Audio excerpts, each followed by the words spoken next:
So I remember when I discovered my father in the Lord, Reverend Fant, and then I was walking with him. Anywhere we go, he will preach and leave 15 minutes and give me the 15 minutes, and I must stay to time. He will preach and leave 15 minutes and say, you have 15 minutes. Pick up people and prophesy to. And when I'm done prophesying, he will say, wow, beautiful. We'll get you the hotel. He will tell me, this thing you did, you didn't do it right. This one you did, you didn't do it right, and all that. And listen to me. All that while, I was still following. So before I master my gift and became a leader of my own gift, it was subjected to the rulership of another person. There were instances I would see a revelation, I'm about to say it, and he would say, no, don't say it, move to the next person. Like I know who to move to, because the revelations was God revealed at the time. So when he said move to the next person, which means I have to be able to pick up a new information all over again. You see, you must understand that my gift was under the government of a man. I did not complain. How do you ask someone to prophesy under 50 minutes? They were this. He will give me 15 minutes. I'll prophesy 2 people. And when we get inside the car, he said, today you were too slow. You could have gotten like 5 people. Now, the question is, something will be going through your head. But I don't control the revelations. But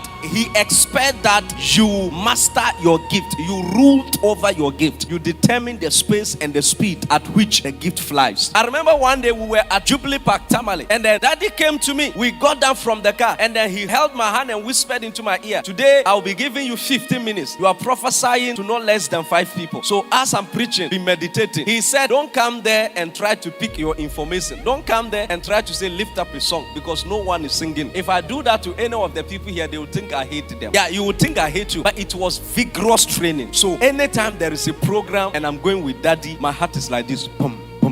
And then you know what? Whenever we get to an environment and he realizes that it is very hard to break, when he's done preaching, you say, come, give him the microphone, prophesy. And one of the people that is skeptical is Reverend Fant, to easily give in into something. But you know what? That was what? Training a person to master his gift. Until you are able to govern what God has given you, master it, have a rule over it. The Bible said the spirit of the prophet is under the rulership of what? The prophet. So which means you should determine how the gift operates. God will give you the revelation, but the speed at which you move with the revelation is not up to the Lord. It's your ability, your capacity, how trained you are to pick up the revelation, swift and quick. And after that, one of the things that helped my prophetic ministry is my walk with him, because there was pressure to master it. So I realized that I have no option than to master, than to learn. I have to be trained on that. Before I left him and came here, I have already mastered my gift through rigorous training. But there are some people here, if I ask you, if I give you the microphone, I say stand here, prophesy, you just be walking out and come and say, I didn't see anything, and go and sit down. You feel like you're not entitled to prophesy. And then you may be surprised that those categories of people, they will just say in their head, me, I'm not a prophet, so just leave me out of this thing. That's what happened, and that is mostly how people react and how people behave. But you see, you must know that leadership starts from small. So God will give you something small. Now, I never had a congregation of my own. So before God trusted me with my own congregation, he made me submit under a man to be sure that the gift could be trusted. So I have to submit under a man to be sure that the gift is refined before he now said, okay, I will now give you your own people. This is how God operates. And God will not start by bringing 1,000 people under your care. He will start with 1.